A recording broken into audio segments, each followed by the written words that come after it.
آپ کنکر سے کلمہ پڑھواؤں گے، کنکر یعنی بے زبان یا بے جان چیز سے آپ آواز نکالو گے، یعنی یہ وہ کلمہ پڑھے آپ کا۔ تو پھر جس طرح شاعر نے لکھا ہے، کنکر سے کلمہ پڑھوانا سب کے بس کی بات نہیں۔ پروفٹ محمد مصطفیٰ صلی اللہ علیہ وسلم نے معجزات نے یہ کیا، اور اللہ تعالیٰ نے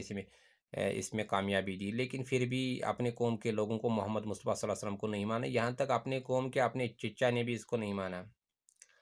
تو اس کے بعد پروفٹ محمد صلی اللہ علیہ وسلم جو تھے، جب ان پر وقتاً فوقتاً زیادہ مکہ کے لوگوں نے مصیبتیں ڈالی، مصائب ڈالے، تو اللہ تعالیٰ کا کرنا تھا کہ ان کی ہی کہنے سے محمد مصطفیٰ صلی اللہ علیہ وسلم نے پھر مکہ چھوڑ کر مدینہ کا رخ کیا۔ حالانکہ کتابوں میں آیا ہے کہ اس نے مدینہ سے پہلے طائف کی وادی کا بھی مانو کہ اس کو بھی الٹرنیٹو سینٹر بنا تھا، لیکن طائف میں بھی ان کو وہی مصیبتیں دیکھنے پڑی، وہی ستائش دیکھنی پڑی، وہی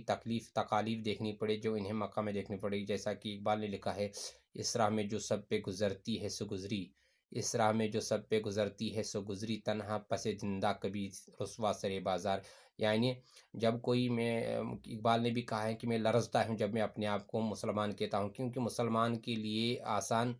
راہیں نہیں ہوتی، بلکہ مسلمان کے لیے راہیں ہمیشہ دشوار ہوتی ہیں۔ جس طرح چگویم مسلمانم بلرزم، جس طرح کا اقبال کہتے ہیں، چگویم مسلمانم بلرزم کے دانم مشکلات لا الارا۔ تو یہ اقبال نے بھی لکھا ہے، یعنی مسلمان بننا آسان نہیں، ٹھیک ہے؟ یہ شہادت گہے الفت میں قدم رکھنا ہے، لوگ آسان سمجھتے ہیں مسلمان ہونا، یہ ایک قسم کی شہادت ہے، مسلمان بننا شہادت ہے۔ مسلمان کو شہادت کے لیے تیار رہنا چاہیے، کیونکہ مسلمانوں کے راہوں میں پھول نہیں بکھیرے جائیں گے، کانٹوں پہ چلنا پڑے گا۔ جس طرح محمد مصطفیٰ صلی اللہ علیہ وسلم کے ساتھ دین کے لیے انہوں نے کتنی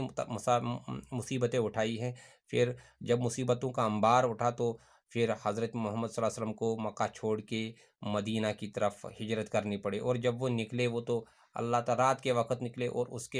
اس کی جگہ جہاں وہ تھے تو اس کی جگہ حضرت علی کرم اللہ تعالیٰ رہے، تو رات کے وقت جب کافروں نے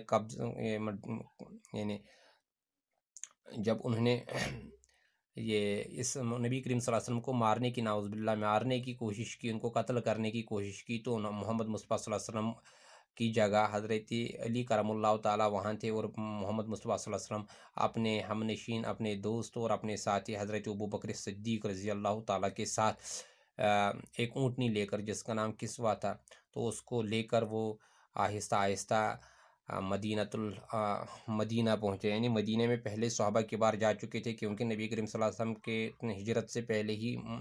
مدینہ کچھ لوگ گئے تھے، مکہ کے لوگ، جن کو خطرات تھے، جن کو لگتا تھا کہ ان کی زندگانی کو خطرہ ہے، تو پھر انہوں نے رخ کیا، الٹرنیٹو سینٹر بنایا، مدینہ گئے۔ تو اس کے بعد کیا ہوا کہ محمد مصطفیٰ صلی اللہ علیہ وسلم جب مدینہ پہنچنے والے تھے، تو وہاں کی لڑکیوں نے، جوان سالہ لڑکیوں نے عربی میں ان کی تعریف میں، ان کی مانو کہ ان کی ذات میں اور ان کے پریز میں، ان کے دربار کے لیے اور ان کی خوبصورتی کے لیے اور ان کے استقبال کے لیے نظمیں پڑھی، ترانے گائے، جیسے کہ وہ ہیں طلع البدر علینا۔ تو اس طرح محمد مصطفیٰ صلی اللہ علیہ وسلم مدینہ پہنچے۔ اس سے پہلے یہ بات یاد رکھنی چاہیے کہ مدینہ کا نام مدینہ نہیں تھا، تو یہ یثرب تھا۔ تو یثرب نبی کریم صلی اللہ علیہ وسلم کی ہجرت سے ہی جب وہ وہاں پہنچے، تو یثرب کا نام چینج ہو کے مدینۃ العرب بن گیا۔ اب اس کی بھی ایک امپورٹنس ہے کہ مدینۃ العرب جو ہے، مدینۃ العرب یعنی محمد مصطفیٰ صلی اللہ علیہ وسلم جب ہجرت کی تو وہ کون سا سال تھا؟ وہ 610، میں نے اوپر ہی لکھا ہے 610، 610 میں محمد مصطفیٰ صلی اللہ علیہ وسلم نے مکہ سے ہجرت کی مدینہ کی اور۔ تو جب وہ مدینہ پہنچے تو وہاں کے لوگ جو انصار تھے، جن کو انصار کہتے، اور جو مکہ سے ہجرت کر کے مدینہ آئے تھے ان کو مہاجر کہتے، تو انصاروں نے بڑی قربانی دی، وہ پروفٹ محمد صلی اللہ علیہ وسلم کے گردیدہ ہوئے، ان کی محبت میں شیدائی بن گئے، فریفتہ ہو گئے، اور یہاں تک انہیں اپنا جان مال سب کچھ پیشکش رکھا محمد مصطفیٰ صلی اللہ علیہ وسلم کے، اور محمد مصطفیٰ صلی اللہ علیہ وسلم کے حکم کی تعمیل کی، یہاں تک کہ وہ اتنے امیر تھے، انہیں اپنی اچھی اچھی بیویوں کو طلاق دے کر مہاجروں کو دیے، وہ ان کی نگاہ میں لائے۔ تو اس طرح یعنی مدینے والوں نے بڑی عزت بھی کی اور بڑی حوصلہ افزائی بھی کی، اور مسلمانوں کے لیے اسلام کو مانا، پروفٹ محمد صلی اللہ علیہ وسلم کو ویلکم کیا، خوش آمدید کیا کہ وہ آئے۔ تو اس طرح پھر مسلمانوں کی بنیاد جو تھی، انہوں نے پھر عرب میں ہی مسلم ملٹری بن گئی، اور وہی مسلم ملٹری جب پوری طاقت کے ساتھ پھر انہوں نے مکہ پر حملہ کیا، تو جب مکہ پر حملہ کیا تو بہت سے لوگ جو تھے وہ اسلام کے دائرے میں آ گئے۔ اس میں ابو جہل کا بیٹا بھی جو اکرمہ بھاگتے بھاگتے ایک کشتی میں، کہتے ہیں کہ کشتی میں گیا، تو پھر انہوں نے کہا کہ اب کس کو مانگنا ہے، ابھی تک تو ہم بتوں کی پوجا کرتے، تو اب بہت بڑی مصیبت آ گئی، اب کس کو مانگنا ہے ہمیں۔ تو ان کافروں نے کہا اس وقت جب مصیبت بڑی ہے تو اس وقت اسی اللہ کو مانو جو ایک ہی۔ تو اس نے کہا پھر تو محمد مصطفیٰ صلی اللہ علیہ وسلم سچ ہی کہتے تھے کہ اللہ کو ہی مانو، وہی مدد کرنے والا۔ پھر تو اس نے اسلام قبول کیا، تو اس طرح اکرمہ جو تھے وہ اسلام کے دائرے میں آ گئے۔ اس طرح بہت سے کفار جو تھے انہیں اسلام قبول کیا۔ اس طرح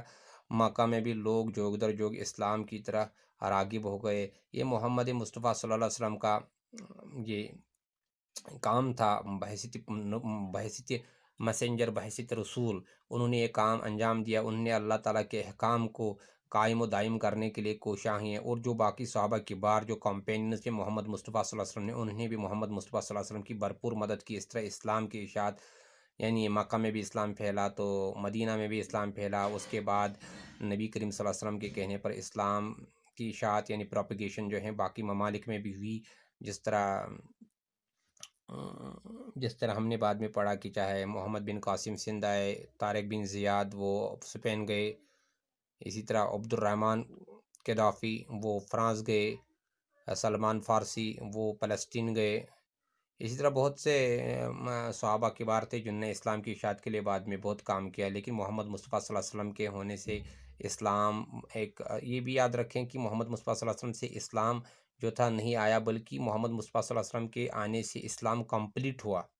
اس سے پہلے بھی جتنے پیغمبروں نے کہا وہ بھی اسلام ہی کی بات کرتے تھے، ٹھیک ہے، اللہ تعالیٰ کے احکام کو ہی اپنے قوموں کو کہتے تھے، اور ان اللہ تعالیٰ کے احکامات کو زمین پہ قائم کرنے کی کوشش کرتے تھے۔ یعنی اسلام محمد مصطفیٰ صلی اللہ علیہ وسلم سے نہیں آیا، اسلام محمد مصطفیٰ صلی اللہ علیہ وسلم ایک کمپلیٹ شکل میں کمپلیٹ ہو گئے اس کے دور میں۔ تو یہ بات آپ کو یاد رکھنی چاہیے تھی، کیونکہ اب کچھ بدبختوں نے، جس طرح میں نے ارنالڈ ٹائنبی کا ذکر کیا، یہاں میں لکھ دوں، آپ سمجھ لیجئے بیٹا۔ ارنالڈ ٹائنبی نے کہا ہے، یہ ایک ہسٹورین ہے انگلینڈ کی، اس نے کہا ہے محمد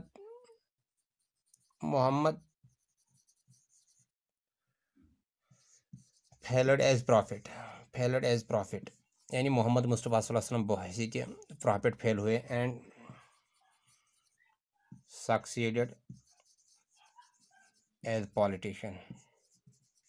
یہ بات آپ یاد رکھ لینا، یہ ارنالڈ ٹائنبی بدبخت نے کہی ہے۔ یعنی محمد مصطفیٰ صلی اللہ علیہ وسلم فیلڈ ایز پروفٹ، یعنی محمد مصطفیٰ صلی اللہ علیہ وسلم بحیثیت پروفٹ کامیاب نہیں ہوئے، بلکہ وہ پولیٹیشین کامیاب ہوئے، کیونکہ جب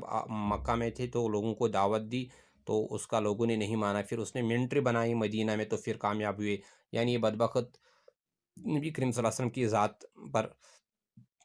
ذات سے مانو کہ اس پر گستاخی کرتا ہے، اس بدبخت نے کی ہے کہ اس کو، اس لیے یہ یاد رکھیں کہ، اور کچھ نے تو یہاں تک لکھا ہے مسٹر مونٹگمری، ایک پرسنالٹی ہے مسٹر مونٹگمری، ایک پوائنٹ، مسٹر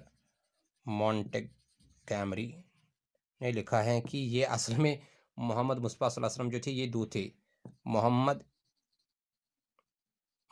ایٹ مکہ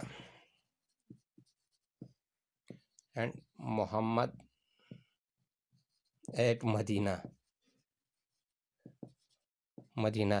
تو جو مسٹر مونٹگمری تھی اس نے کہا کہ محمد ایٹ مکہ، جو محمد مصطفیٰ صلی اللہ علیہ وسلم ایٹ مکہ تھے، really he was a prophet, and Muhammad at Medina he was a politician. تو یہ بات غلط ہے، اس لیے بیٹا آپ یہ چیزیں یاد رکھیں۔ محمد مصطفیٰ صلی اللہ علیہ وسلم نے اس دین کی اشاعت کے لیے کیا کام کیا، اس نے ہجرت کی۔ اور یہاں پر ایک نقطہ اور بھی کھلتا ہے کہ ہم جو کہتے ہیں کہ ہجرت کرنا اسلام میں سنت ہے، ٹھیک ہے سنت ہے، لیکن ہجرت کا مسئلہ یہ نہیں ہے کہ ہم کاروبار ہی کرنے جائے۔ اصل میں ہجرت وہ ہوتی ہے اگر کاروبار بھی کرے لیکن اللہ تعالیٰ کے دین کی اشاعت بھی وہ ضروری ہیں۔ تو مجھے کہیں کہ پرانے زمانے میں جو عرب کے لوگ تاجر تھے انہوں نے کیا کیا، انہوں نے تجارت کے ساتھ ساتھ اسلام کو فروغ دیا، لیکن ہم کیا کرتے، ہم نے کس کو تجارت سمجھی ہے، مکاری کو، جھوٹ فریب کو، کم ناپ تول کو، اسی کو ہم تجارت کہتے ہیں۔ تجارت کرتے تھے تو عرب کے، جب وہ جاتے تھے باقی ممالک میں، وہ کیا کرتے تھے، تجارت کے ساتھ ساتھ وہ اللہ تعالیٰ کے احکام کے، اللہ تعالیٰ کے دین کو بھی پھیلایا کرتے ہیں، لیکن ہم میں اتنی ہمت ہی نہیں، یعنی ہم کچھ کرتے ہیں نہ اسلام کے لیے کچھ کرتے ہیں، لیکن